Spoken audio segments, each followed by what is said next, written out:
What extremely minor detail made you realize your spouse was cheating? I've never had reason to suspect he was unfaithful to me or even remotely dissatisfied with our marriage.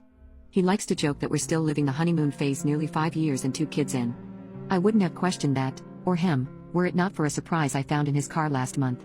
When buckling our daughter into her car seat, I noticed something slotted between the cushions. I pulled it out and saw that it was a tampon. This wouldn't have been so unusual had I not had an IUD that has stopped my period for the past year. I didn't even recognize the wrapper style. I brought it to my husband's attention. He didn't seem to understand what it was, let alone why I was holding it, until I told him where I'd found it and why I was almost certain it wasn't mine. He shrugged and said it probably belonged to his coworker, Fiona. It's not uncommon for my husband to carpool to lunch with his coworkers, and we're both fairly close to Fiona and her husband. So I figured it was entirely possible the tampon had slipped out of her purse whenever he had driven with them or offered her a ride. No big deal. I put it out of my mind until we had dinner with Fiona and her husband a couple weeks later. I had sincerely wanted to believe my husband. I just couldn't get over the way it had been tucked in the seat and how my husband had seemed not to have any regard for it whatsoever. Maybe playing dumb. I did something that I now feel kind of crazy for doing. I faked an emergency and asked Fiona if she had any tampons while we were out together. She handed me one almost identical to the tampon I'd found in our backseat, and I breathed a sigh of relief. So the tampon, there was probably the same tampon here, and in all likelihood, there was an innocent explanation as to why it had been left in the backseat in the first place. I thought I'd seen the last of the out-of-place feminine hygiene products until I found another tampon this morning.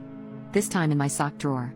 I feel physically ill at the thought of my husband having an affair, and even more nauseated at the thought that the woman might have left these tampons out for me to find.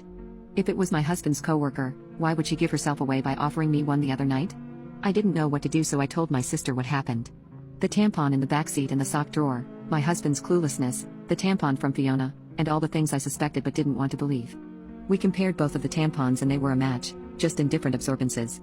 I hadn't left either in a place where my husband or daughters would have found them and moved them around. My daughters didn't know what they were or where they had come from.